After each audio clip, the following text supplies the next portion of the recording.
Des fleuves et notamment le Mississippi, donc coquille qui peut être grande comme ça, épaisse comme ça. Donc les Japonais qui sont précurseurs découpent des cubes, les polissent pour obtenir ce type de billes de différents diamètres qu'on appelle des nucléus. Et donc si on met que le nucléus dans la poche, on va récolter un nucléus.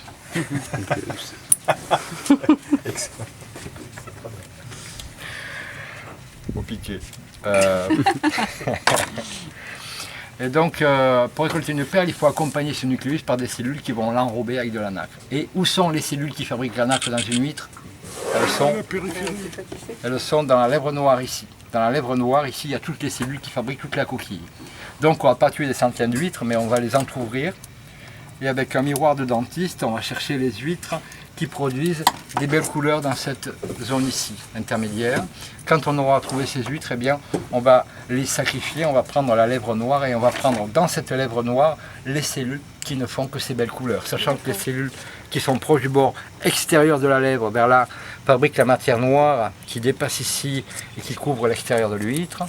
Et les cellules qui sont proches du bord intérieur de l'autre côté fabriquent la nacre blanche qui est au milieu. Donc vous avez compris, ni trop à l'extérieur, ni trop à l'intérieur de la lèvre. Vers le milieu de la lèvre, on a une couche intermédiaire de cellules qui fabriquent cette couche intermédiaire de la nacre. Donc une fois qu'on aura découpé la lèvre, on va la mettre sur une planche de chirurgie.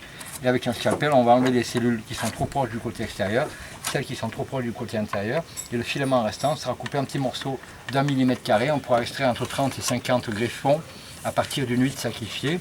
C'est-à-dire réaliser entre 30 et 50 greffes. En première greffe, parce qu'on verra que certaines huîtres pourront être greffées plusieurs fois.